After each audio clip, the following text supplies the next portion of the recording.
శ్రీ కనకదుర్గ జ్యోతిష్యాలయం జ్యోతిష్యం చెప్పబడును. ప్రేమ సమస్యలు, పెళ్లి సమస్యలు, భార్యాభర్తల గొడవలు, విద్య, ఉద్యోగం, వ్యాపారం, కుటుంబ ఆర్థిక సమస్యలు, నరదిష్టి, నరఘోష సమస్యలు, సంతాన సమస్యలు, స్త్రీ పురుష వశీకరణం, గ్రహ సమస్యలు, బాలగ్రహ పీడకలలో ఎటువంటి సమస్యలకైనా 100% పరిష్కారం చేయబడును. అన్ని విషయాలు ఫోటో చూసి ఫోన్లో స్వయంగా చెప్పబడును. గురువు గారికి నమ్మకంతో కాల్ చేయండి.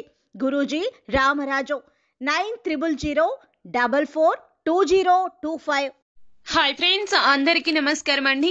అక్టోబర్ మాసంలో 9వ తేదీ బుధవారం తిథి నాడు మీనరాశి వారి జాతకులు ఈ విషయంలో మాత్రం మీరు చాలా జాగ్రత్తగా ఉండండి.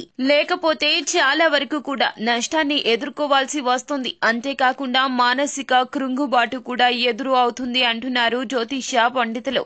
అయితే ఏ విషయంలో ఈ రాశి వారి జాతకులు ఏ రోజున జాగ్రత్తగా ఉండాలో తదితర పూర్తి వివరాలు అన్ని కూడా మనం ఈ వీడియోలో సంపూర్ణంగా సవివరంగా తెలుసుకుందాము. అంతకంటే ముందు ఫ్రెండ్స్, వీడియోని పూర్తిగా చూడండి. అప్పుడే మేము ఏం చెప్పబోతున్నామో మీకు అర్థమవుతుంది. వీడియో గనక మీకు నచ్చినట్లయితే గనక లైక్ చేయండి. మీ లైక్ మాకెంతో సపోర్ట్ అండ్ ఎంకరేజ్మెంట్ గా ఉంటుంది. ఇక ఆలస్యం చేయకుండా వీడియోలోకి వచ్చేద్దాం. మీకు చాలా ఎక్సైటింగ్ గా ఉంటుంది ఈ రోజున. అంతేకాకుండా చాలా వరకు కూడాను విశ్రాంతిని అనుభవిస్తారు.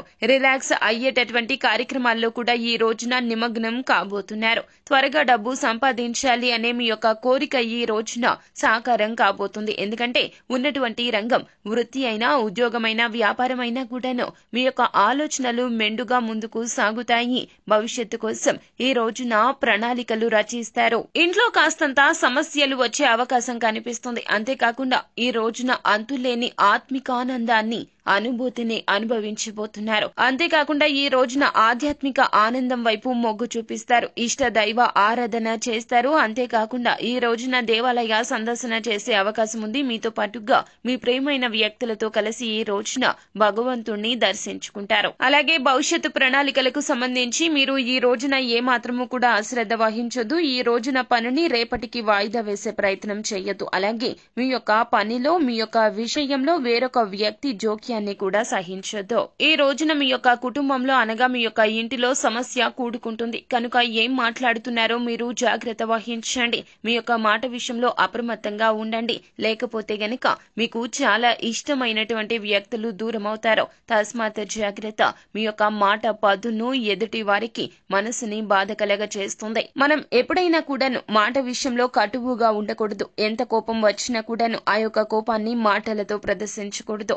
ఈ రోజున ఈ విషయాన్ని మీరు అర్థం చేసుకోండి. మీరు స్త్రీలు అయినా, పురుషులు అయినా కూడాను వ్యంగ్యాన్ని ప్రదర్శించడం, వెటకారాన్ని ధ్వనించడం లాంటివి అస్సలు చేయతో. కోపం వస్తే గనక కుండ బద్దలు కొట్టినట్లు ఈ విషయం నాకు నచ్చటం లేదు అంటూ నిర్మోహమాటంగా చెప్పేయండి. మీ యొక్క కుటుంబ సభ్యులు తప్పక అర్థం చేసుకుంటారు. అలా కాకుండా పరుష పదజాలాన్ని ఉపయోగించి వారిని సూటిపోటి మాటలతో నిందించే ప్రయత్నం మాత్రం చేయొద్దు. ఈ యొక్క ధోరణి ఈ రోజున మీకు చాలా వరకు కూడాను నష్టాన్నే మిగులుస్తుంది. కావున జాగ్రత్త. మీ యొక్క జీవిత భాగస్వామి కావచ్చు, లేకపోతే కన్న తల్లిదండ్రులు, సోదర సోదరి మణులు కూడా కావచ్చును. వారి విషయంలో కూడా అప్రమత్తంగా ఉండండి.